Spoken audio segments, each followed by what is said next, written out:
안녕하세요. 40대 초반 여성이며 서울에 거주하고 있습니다. 최근에 인기 있는 드라마 중 하나를 보았는데 그 내용이 정말 남다른 것 같아요. 이 드라마에서는 주인공이 자신의 친구와 남편에게 배신당한 채로 10년 전으로 돌아가 인생을 다시 살면서 그들에게 복수하는 이야기를 다루고 있었어요. 주인공의 복수에 대한 마음을 이해할 수 있었고, 저도 자신의 삶에서 복수하고 싶은 이야기를 알고 싶습니다. 예전에는 복수란 생각조차 하지 않았는데 요즘은 삶을 훨씬 밝게 살아가고 있어요. 제 이야기는 드라마보다 더욱 드라마틱하답니다. 한번 들어보시겠어요? 남편이 바람을 피운다는 것을 우연히 알게 된 건 매우 우연했어요. 그날은 평일이었지만 아이들이 하원 시간이 다 돼서 집안을 정리하고 있었죠. 그때 우연히 거실에서 보지 않은 것 같은 어떤 물건을 발견하여 후딱 찾아보려고 했어요. 친구한테서 전화가 왔어요. 그 친구랑은 거의 결혼식 때 봤던 사이였고 서로 SNS를 통해 간간히 근황을 확인하는 것이 전부였어요. 오랜만이네 라는 생각을 했지만 말할까 말까 고민하다가 결국 연락을 하게 되었어요.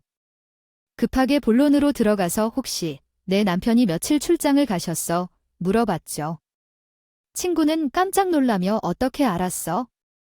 우리 남편은 어제 출장을 떠나서 내일 밤에 돌아온단다고 대답했어요. 무슨 일이야? 출장이란 말이네? 남편이 지금 어디 있는 줄 알아? 라고 물어봤더니 친구는 포로 어린 여자랑 제주도에서 여행 중이야 라고 말했어요. 뭐? 제주도. 말이 안 돼. 우리 남편이 그럴 사람은 아니야. 얼마나 가정적인 닮은 사람이겠어 하면서 제주도에 있을 리가 없다고 생각했어요. 하지만 친구는 그렇다고 해도 남편이 맞아. 우리는 지금 제주도의 유명 호텔에 와 있는데 오늘 아침부터 관광을 하고 다니면서 계속해서 마주친 거야 라고 말했어요. 아이처럼 신혼부부처럼 사진을 찍고 노는 모습을 지금도 근처에서 보고 있어? 나는 사진을 찍는 척하며 몰래 사진을 찍어서 보내줄 테니 한번 볼래? 친구와 통화를 끊고 사진이 올 때까지 기다리는 짧은 시간에 설마 우리 남편이 아닐까 했었지만 그럴 리가 없어.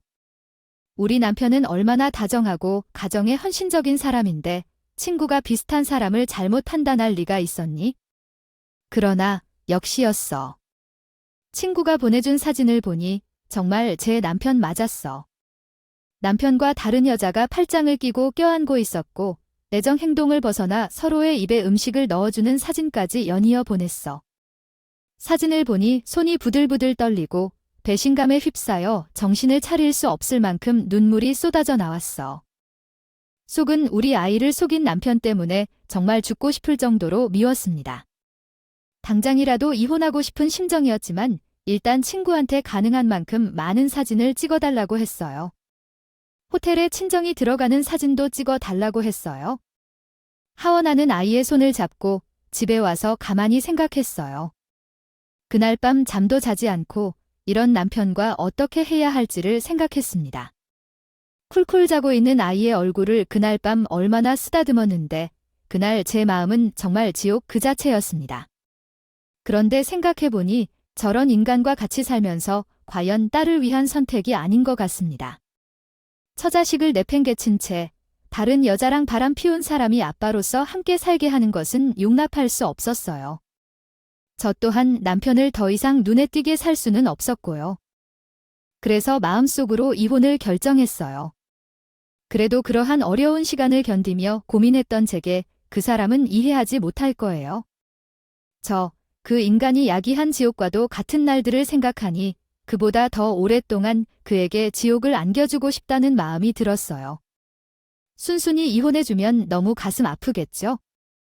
최종적으로 무더기에서도 제 마음이 풀릴 때까지 보복을 해줘야겠다는 결심을 했어요. 물론 이혼 소송을 통해 남편과 빼놓지 않고 상대방에게서 위자료를 받을 것이지만 그 이혼을 위해선 증거를 수집하는 일이 중요했습니다. 그래서 남편이 부정행위를 한 것을 얼마 동안은 모른 채로 기다릴 생각이었어요. 그 다음 날 저가 남편이 바람 피우는 것을 알게 돼서야 저녁이 다 되어 집에 돌아왔어요. 힘든 출장이었다며 피곤해 보이는 표정을 지어내며 집에 들어온 거죠. 난 나도 다정한 말투로 반기는? 생각해보니 그와 그런 관계가 되고 싶다는 것을 아주 명확하게 제게 토로했습니다.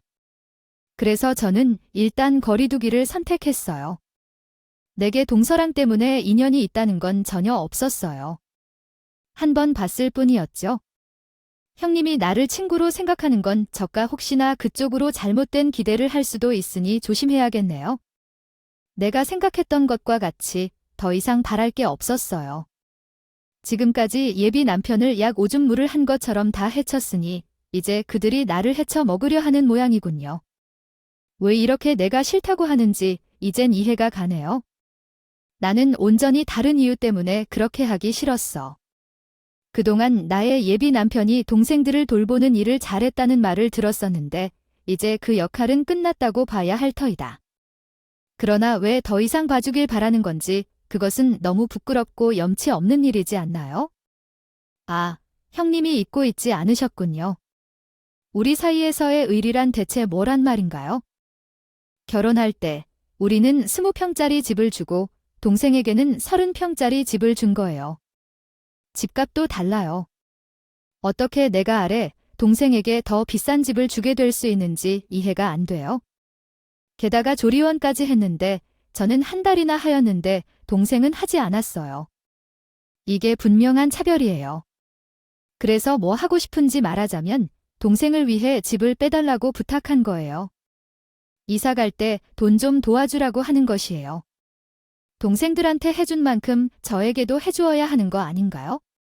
그래서 하는 말인데 이제 리모델링을 하려고 하는데 돈을 좀 더 내지 못해서 너무 어려워요.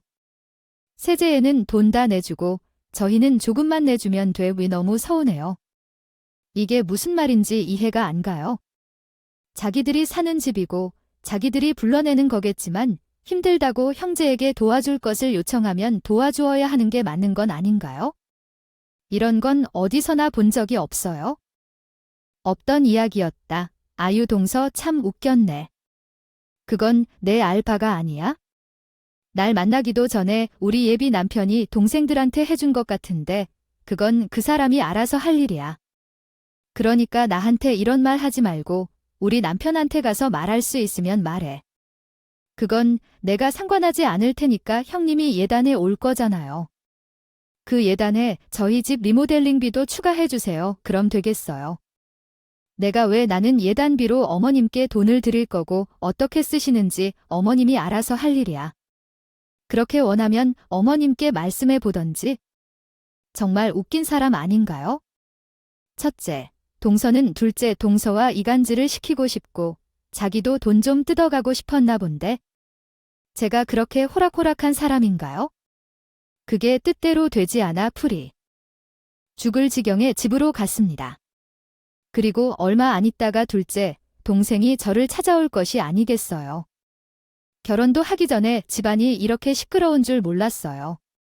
저도 바빠 죽겠는데 동생들이 면담에 하루씩 시간을 빼앗고 감정 소모에 정말 최악이었어요. 그래도 둘째 동생이 만나자고 해서 만나는 주었어요. 얘는 또 저한테 무슨 말을 할까 싶었거든요. 결혼도 하기 전에 저에게 바라는 게 너무 많지 않은가요? 일단 드러나 보기로 했습니다. 아 그래, 동생, 무슨 일이야? 여기까지 오고 내가 시간이 많이 없어서 용건 먼저 이야기해 줄래? 아, 다른 게 아니라 둘째 형님 좀 너무해요. 전에 우리끼리 영어를 한 것도 둘째 형님이 하자고 해서 그런 거고요. 형님 만나셨다면 저에게 얼마나 형님 욕을 하던지요. 돈만 많고 머릿속은 텅 비어. 주변에 있는 사람들이 제 앞에서 뒷북치는데 그걸 듣는 제가 속상한 정도였어요. 첫째 동서가 둘째 동서한테 제 욕을 많이 했나 봐요. 그런데 그 욕설을 고스란히 저한테 전한다는 게 아니겠죠? 개념이 부족한 것 같아요. 나이도 어리지 않은 사람들이 도대체 왜 나한테 이러는 건지요? 제 기분을 좋게 하려는 말인가요? 제가 계속 화를 내며 둘째 동서를 쳐다보니 둘째 동서가 본격적인 말을 했더군요. 저는 둘째 형님이 형님에 대해 안 좋은 이야기를 할 때야 그러지 말라고 형님 편을 들었어요.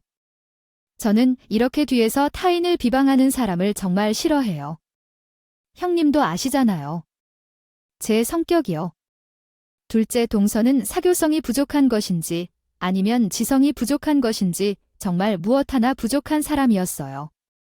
그래서 제가 형님이 되어야 할 도리로 제가 되겠습니다. 가르쳐야겠다는 생각이 들었어요. 그래서 화내지 않고 둘째 동서에게 알려주었습니다. 저 동서, 다른 사람이 제 욕을 했다고 해도 나한테 다 알려줄 필요는 없어요. 그렇게 세세하게 나한테 알려줄 필요 없고 동서가 얘기하지 않았다면 누가 제 욕을 했는지를 알 수 없기 때문에 그런 얘기는 하지 않는 게 좋을 거예요. 혹여나 동서의 친구들 중에 지금과 같은 일이 똑같이 반복되더라도 누가 누구를 욕했는지를 당사자에게 알려주지 않는 게 좋을 거예요. 말한 사람도 잘못이지만 옮기는 사람이 더 나쁘니까 동서는 그때서야 그 말의 의미를 이해한 표정을 지었어요. 아, 정말로 몰랐던 일인가 봐. 어떻게 지금까지 잘 살아왔나 몰라요. 정말 답답한 사람이었습니다. 아, 형님, 정말 죄송해요. 제가 그런 것까지는 신경 쓰지 않았네요. 죄송합니다. 다시 올바른 한국어로 표현해 드리겠습니다. 기분이 안 좋았나 봐요. 상하이라는 다만 둘째 형님이 너무 이상해서 한 말이었어요. 아, 가깝게 지내지 마시라고요. 동서 가깝게 지내고 말고는 내가 알아서 해. 그런 것까지 동서가 다 해결하려고 하지 마세요. 그건 내가 알아서 할 일이니까. 어쨌든 마음은 고맙게 받을게요. 그럼 일이 있어서 먼저 들어갈게요. 둘째 동서를 한 30분 만났는데 기가 쫙 빨리고 기분까지 잡혔어요. 먼 사람을 이렇게 만드는 재주가 있는 걸까요? 그날 이후로 다짐했어요. 웬만하면 둘째 동서를 개인적으로는 만나지 말아야겠다고. 예의도 없고 개념도 없는 사람에 제가 기분 잡으며 시간 내서 만날 이유는 없으니까요. 그런데 며칠 후 둘째 동서가 전화했어요. 아, 형님. 그날 큰 신뢰를 가지고 가서 제가 하고 싶은 말을 다 못해서 따로 연락드리는 거예요. 아, 그래. 그때 나한테 무슨 일이 있어서 전화한 거야? 무슨 얘기인지 미안하지만 오래 통화할 시간이 없어서 그래. 용건만 간단히 해줄 수 있어? 아, 네. 그럼 본론부터 말씀드릴게요. 다름이 아니라 제 동생이 무역학과를 나와서 계속 취업을 못하고 있어요. 그래서 형님 생각이 나더라고요. 인터넷으로 형님 회사를 알아보니 꽤 크고 안정적이라고요. 그래서 말인데요. 우리 동생 취직 좀 시켜주면 안 될까요? 아, 동생이 취업 준비생이나 걱정이 많겠다. 그런데 동성에게 이런 인사를 부탁하는 거 싫어해. 동생이 실력이 있다면 정당하게 공채를 모집할 때 지원하면 분명히 볼 것이다. 저는 웬만하면 이런 부탁을 하지 않는데 지금 3년째 백수인데 꼭 무슨 일을 하고 싶어요. 제 집 사정도 안 좋고 엄마와 동생과 맨날 다투면서 오는데 가만히 있을 수가 없더라고요. 아이 가죽 좋다는 것이 이런 건 아니겠지요, 형님. 쟤를 위해서 조금만 도와주세요. 둘째, 동서의 뻔뻔함은 제가 생각하는 것보다 더 심했어요. 제가 좋게 말해도 알아듣지 못하는 것 같아서 좀 더 강하게 말했습니다. 동서, 그렇게 들어오면 낙하산이라는 소문이 나서 제 실력을 인정받지도 못하고 오래 일하지도 못하고 얼마 안 가서 그만두게 되어 있어요. 정당한 것이 더 좋다고 생각해요. 그렇게 들어온 사람 중 우리 회사에 단 한 명도 없어요. 동서, 내가 동생한테 멘토가 될 수는 있지만 이런 요청은 하지 마십시오. 안 왔으면 좋겠어. 둘째 동생은 제 말에 기분이 이상했나 봐요. 저는 정중한 말투로 거절했다고 생각합니다. 그랬더니 자신의 속을 훤히 드러내더라도 아시네. 제가 형님 거리니까 뭐 진짜 형님인 줄 아나 봐요. 밖에서 만나면 고졸이라 나 같은 사람 만날 수조차 없었을 텐데 내가 집안 형님으로 들어온다고 해서 대우해주니까? 아, 내가 진짜 형님 같아요. 어디서 천박한 것이 은수야? 운 좋아서 사장된 주제, 겁나 잰다. 아, 됐어. 나도 너 같은 거 있는 회사에 내 동생 안 들여보내 일방적으로 욕을 먹었습니다. 뭐, 이런 쌍스러운 것들이 있나요? 저도 오랜만에 꿀 먹어서 정신을 못 차리겠다고. 이게 무슨 날벼락이에요? 제가 뭐 잘못한 게 있나요? 요즘 세상의 인사청탁이 말이? 제게 물었습니다. 우연히 정말 심각한 일이라는 것을 알게 되었어요. 몇 년 전 저와 제 남동생 둘이 저의 시어머님이 누구인가를 결정하기 위해 심플하게 이용당하게 되었습니다. 즉, 남동생과 함께 시어머님을 속였었죠. 그러곤 계속해서 그들의 유혹을 이용해 먹으려고 했던 것 같아요. 정말 미쳐버린 것 같아요. 다른 사람들의 도움에 감사함을 기대하고 그들을 이용하는 일은 바로 그런 바람직한 행동이었던 것이라고 생각해왔죠. 하지만 이제는 내 자신을 반성하고 제대로 합동을 할 수 있는 능력을 키우는 것이 중요하다고 생각해요. 저는 정신을 차리게 되어서 이제는 바로 시어머님이 제 예비 남편을 찾아 놀리신 걸 모르게 해야겠어요. 그러나 모든 상황을 해결하려면 큰 용서가 필요할 것 같아요. 저를 따로 부르셨습니다. 우리 큰언니가 결혼한다고 해서 내 기분이 너무 좋았어요. 못난 어머니를 대신하여 동생들을 뒷바라지하는 것이었죠. 자신도 너무 희생했었지만 그래도 우애 이만큼 좋게 커서 우리 큰언니가 정말 동생들을 잘 키워줬군요. 그래서 저도 승원 씨에게 많이 얘기했습니다. 아버님이 계시지 않으시고 아픈 어머니를 대신하여 동생들을 잘 키우고 싶어서 많이 헌신했다는 것도요. 그래, 애들이 결혼해도 지역이면 끔뻑 죽어. 그렇게 된 것은 모두 우리 큰언니의 헌신 덕분에 이런 우애가 생긴 거랍니다. 승원 씨도 대단하시고요. 동생들도 모두 형을 잘 달아주고 믿음이 크기 때문에 그런 거였죠. 어머님은 참으로 든든하실 겁니다. 아, 맞아. 내가 참네. 내가 능력이 없어서 우리 집은 첫째가 가장인 게 이건 우리 애가 장가를 가든 안 가든 변함없는 우리 집 풍습이다네. 그건 그렇죠. 아무리 결혼을 했다 한들 의회가 변하고 동생들 챙기는 마음이 변하지는 않지요. 그래서 나는 며느리 자리를 제일 중요하게 생각했다. 예전부터 우리 큰애의 짝꿍은 우리 큰애처럼 성품이 넉넉하고 너그러운 사람이 들어왔으면 싶었다. 내가 사업도 크게 운영하고 경제적으로도 넉넉해서 동생들을 잘 봐줄 줄 알았어. 내 바람대로 그렇게 좀 해주면 안 되겠냐? 어머님 말씀을 들으니 딱 느껴졌습니다. 이런 재수 덩어리 동서들이 시어머님께 제가 들어와서는 제 남편 될 사람이 예전처럼 동생들을 잘 보살피지도 않고 도와주지도 않겠구나 하고 생각했습니다. 않는다면서 이간질을 시키려 했던 거예요. 귀가 얇은 어머님은 동서의 제자인 걸로 알고 있습니다. 그런데 또 호락 넘어가서 나한테 이런 건 어떤 집이 장가간 동생이 리모델링비를 주냐고 했습니다. 어느 회사가 부정청탁을 받았냐고 물었고 그것이 아니라면 명확히 말하라고 했기 때문에 저도 마음이 시끄럽지 않을 것 같아서 어머님께 정확하고 확실하게 저의 의견을 이야기했습니다. 동서들은 무슨 얘기를 하면서 저를 향해 이러시는 건지 모르겠는데 제가 결혼해서 남편에게 동생 챙기지 말라고 하는 게 아닙니다. 우리 모두 성인이고 각자 책임지면 될 일이라고 생각해요. 왜 아직도 큰 아들한테 동생들을 챙기라고 하시는 건지 이해가 안 돼요. 우리 집은 예전부터 그래왔고 우리 큰애가 아버지 역할을 했던 거죠. 해갖고 아버지가 자식들을 돌보는 것은 말이 안 되는 일은 아니에요. 너무 당황스러웠어요. 우리 시어머니의 생각이 이해가 되시나요? 어떻게 다 같은 자식인데 큰 아들한테만 희생을 강요할 거예요? 어머님, 그건 동의할 수 없습니다. 부모라도 자식이 리모델링비를 달라고 한다거나 부정한 방법으로 가죽을 넣어주는 일은 하지 않습니다. 아니, 자식들도 쪽팔려서 그런 말은 입 밖으로 꺼내지도 않아요.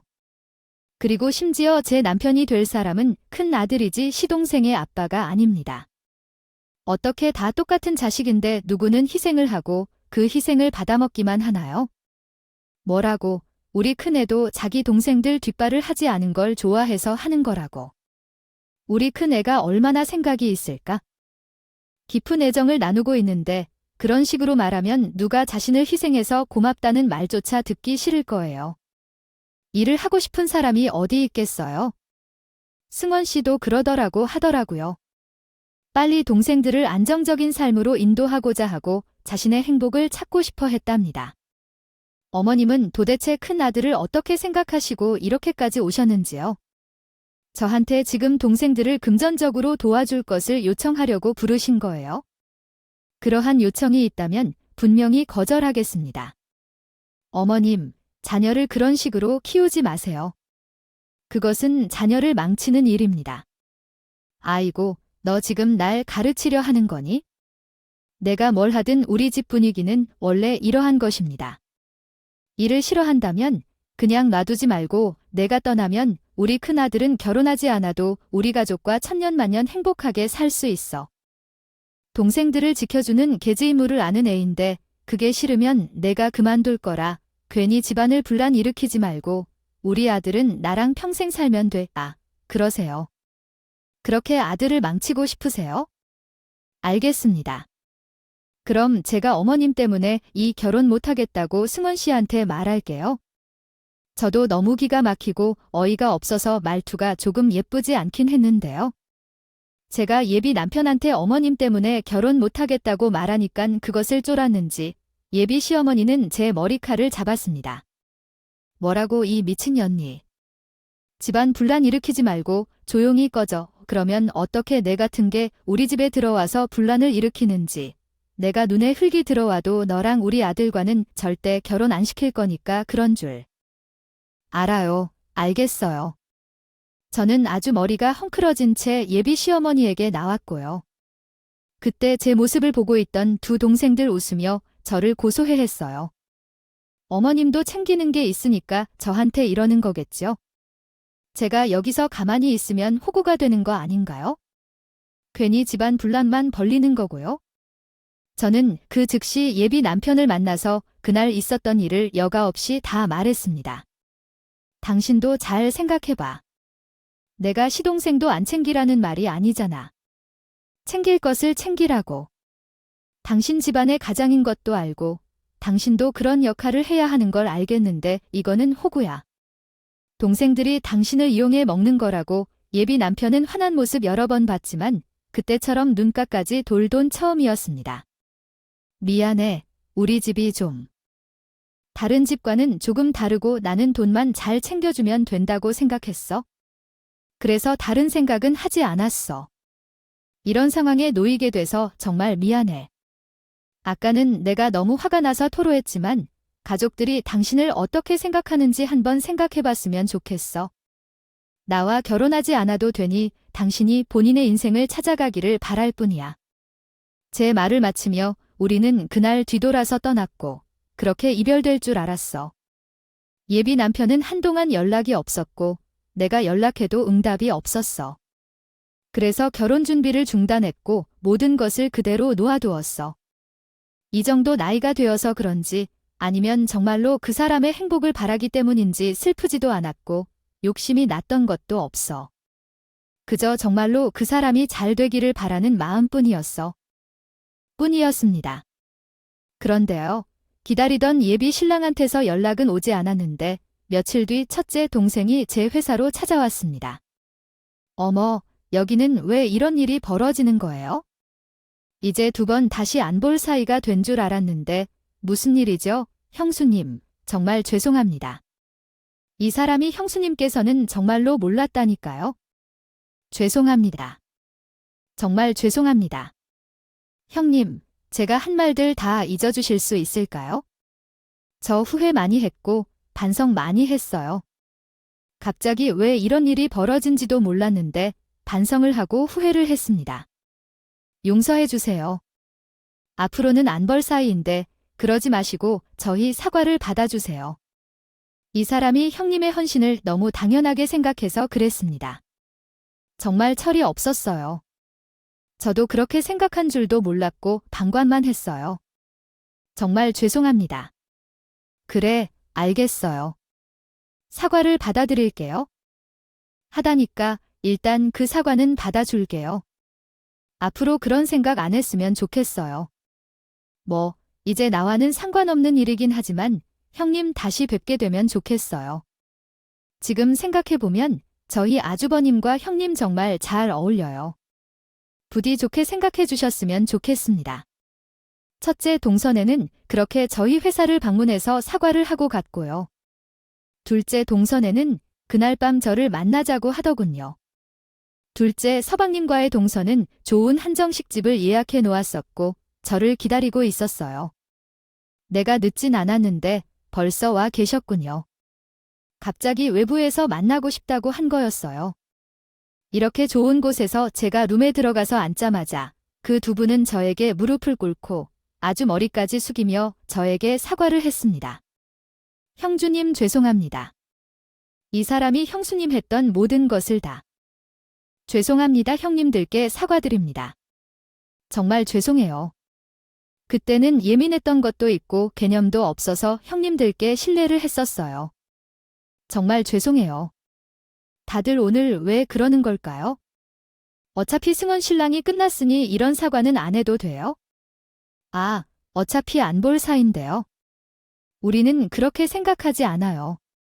형수님께 다시 뵐 수 있길 바라며 온 거예요. 저희한테 다시 한번 기회를 주세요.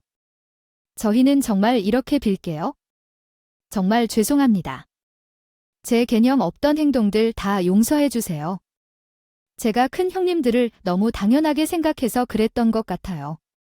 저희 어머님으로 돌아오세요. 사과는 사과로 받아주실게요. 그러니까 편하게 들어주세요. 아, 갑자기 다들 왜 이러냐고요? 저 승원 씨랑 완전히 헤어졌어요. 그러니 그 얘기는 오늘까지만 하기로 하죠. 그런데요, 저희 집 앞에 익숙한 실루엣이 있어서 아닌가요? 네, 맞아요. 예전 남편이었던 분을 만났어요. 승원 씨, 오랜만이네요. 잘 지내셨어요? 얼굴이 반쪽이 되었네요. 일은 잘 해결됐고 어떻게 지내셨어요? 미안해요. 집안일 정리하느라 정신이 없었어요. 정신적인 충격을 받아서 연락할 때 울 것 같아서 전화하지 못했어요. 미안합니다. 아, 그런 거였군요. 네, 집안일은 잘 해결됐어요. 지금은 어떠세요? 괜찮아요. 많이 진정됐어요. 세월이 험난해서 많은 생각이 들지만 지금은 잘 푸는 중입니다. 사업도 하고 있지만 사실 원양어선에서 막노동 한 적이 없어서 돈 벌어서 동생들을 보살피며 지냈어요. 그런데 돌아오면 현타가 오더라고요. 예전 남편과 앉아서 집 앞 벤치에서 오랫동안 얘기했어요. 어머님과 동생들과 함께 집에 돌아와서는 나중에 신사를 들면서 힘들었던 일들을 하나씩 꺼내는 과정에서 제 마음에도 날카로운 것이 있었어요. 많이 아픈 내용이었죠. 돈을 달라는데 주는 사람인가 싶을 정도로 내가 무슨 백지 수표도 아니고 심지어 화를 내면서 이런 말들을 했어요. 아, 나도 이제 행복해지면 안 되냐고. 이만큼 했으면 자기 역할 다 한 거 아니냐고. 그랬더니 어머님과 동생들한테 말했더랬어요. 그러자 동생들이 뭐해, 어머님은 뭘 하셨어? 라며 당신의 마음을 이해해 주었어요. 당연히 이해해 주어야 하는 상황이라는 거죠. 동생들은 재수 씨들이 당신에게 했던 일들에 대해 아무것도 모르고 있었더랬어요. 그런데 씨들은 어린 것도 아니고 이미 30중반을 넘어서 애를 낳고 가정을 꾸리며 살고 있어서 그런 것들을 당신에게 바라는 것이 어떤 일인지 절대 모르겠다고 했더랬어요. 이해해줘야 한다는 것도 납득이 안 가도 이해를 해주어야 하는 상황이라더라고요. 동생들이 재수 씨들 뒤란 말을 쓰면서 그럼 다 강력한 표현을 썼는데요. 오늘 혼자서 찾아와서 사과를 하고 떠났어요. 그때에도 남편들은 동서들이 그렇게 한 줄 몰랐대요. 그런 것도 있겠지 생각하고 넘겼어요. 어머니에게 정말 서운하다고 했을 때 어머님도 미안하다는 말을 하시면서 함께 오셨는데 왜 다들 나한테만 미안한 일을 했는지 정말로 바보같이 내가 퍼줬었나 후회했어요. 그래서 가족들에게 앞으로는 일절 뒷바라지 없다고 말했어요. 어머니도 마찬가지고 당신 정말 괜찮겠어? 그래도 되는 거겠어? 라고 했지만 한평생 희생한 이유는 가족의 평화를 위해서였는데 그것이 한순간에 끊어져서 내가 이렇게 호구로 여겨지는 것 같아서 가만히 있어서 되겠어요. 나도 정말 지친 나는 어떤 순간에 모든 것을 내려놓고 싶었어요. 앞으로는 동생들에게 지원할 수 없다고 말했고 지금도 동생들 집 대출을 갚고 있는데 그것을 동생들에게 인도하라고 했어요. 어머니께서도 나를 이렇게 잘 키우셨으니 이제는 동생들을 모시고 살겠다고 했어요. 또한 저는 결혼하여 가족들과 연락을 끊고 살겠다고도 말했어요. 집안을 완전히 뒤집어 엎었어요. 정말 집안에서는 난리가 났을 것 같아요. 그러나 동생들을 원망하진 않았어요.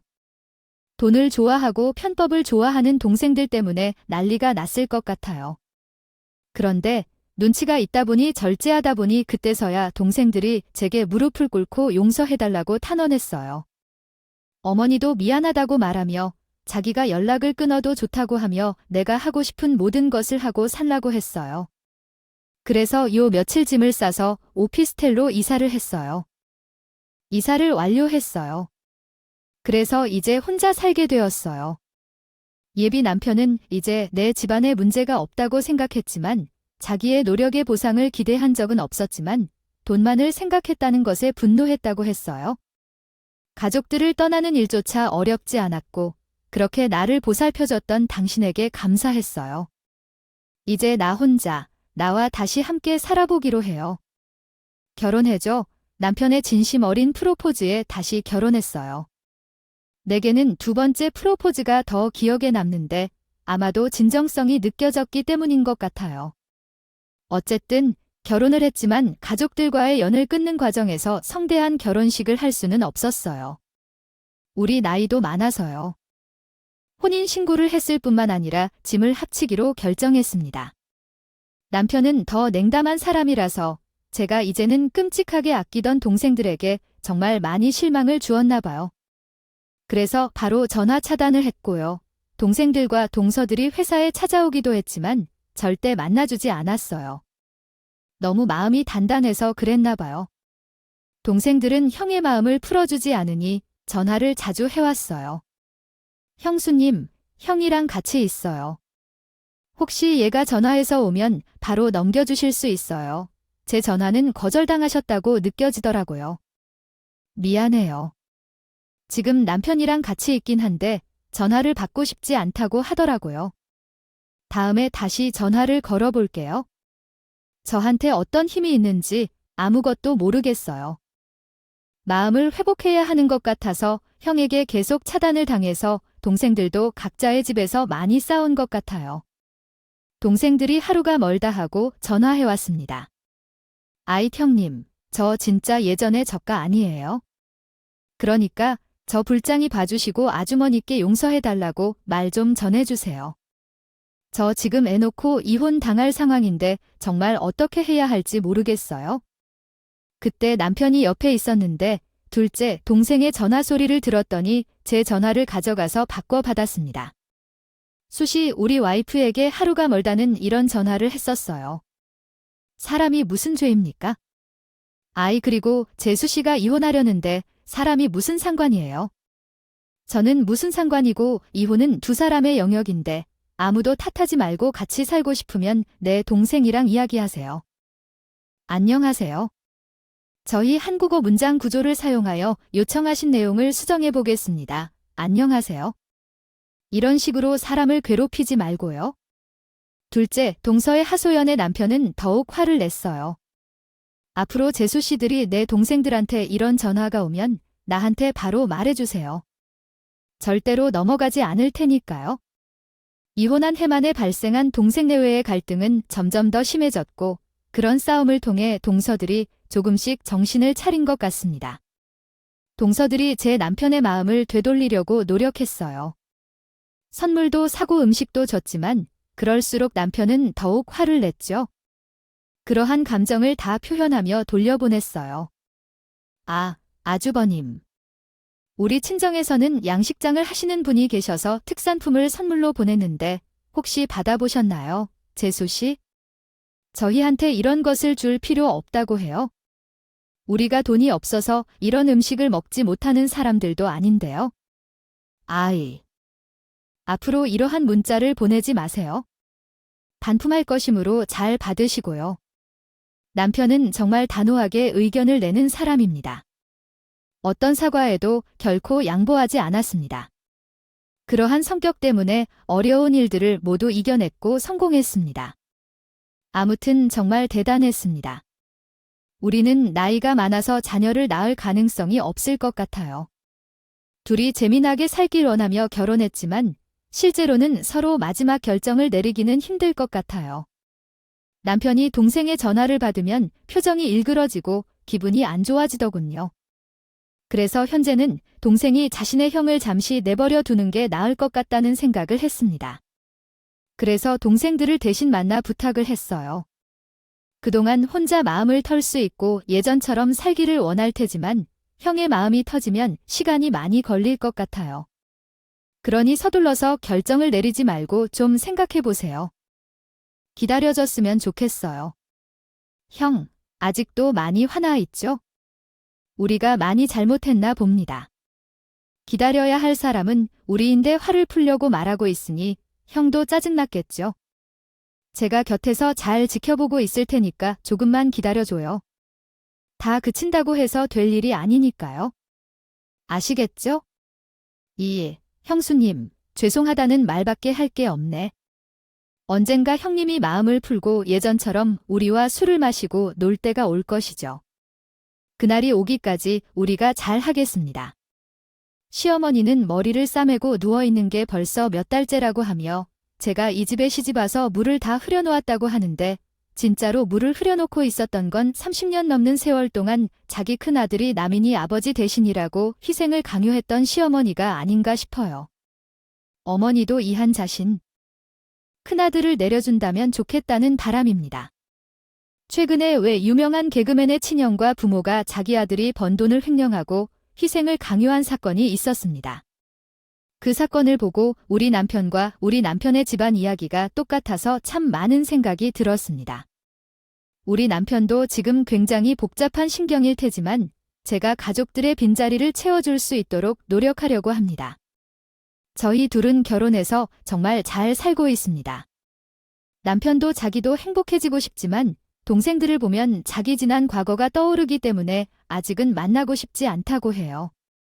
사랑이 깊었던 만큼 상처가 큰 법이라 가족으로부터 받은 상처들은 쉽게 아무렇지 않겠지만 얼른 회복했으면 좋겠습니다. 제가 곁에서 더 잘 지켜보도록 하겠습니다. 우리 부부 많은 응원 부탁드립니다. 감사합니다. 죄송합니다. 정확한 도움을 위해 더 많은 정보를 주시거나 질문을 다시 정확히 입력해 주십시오.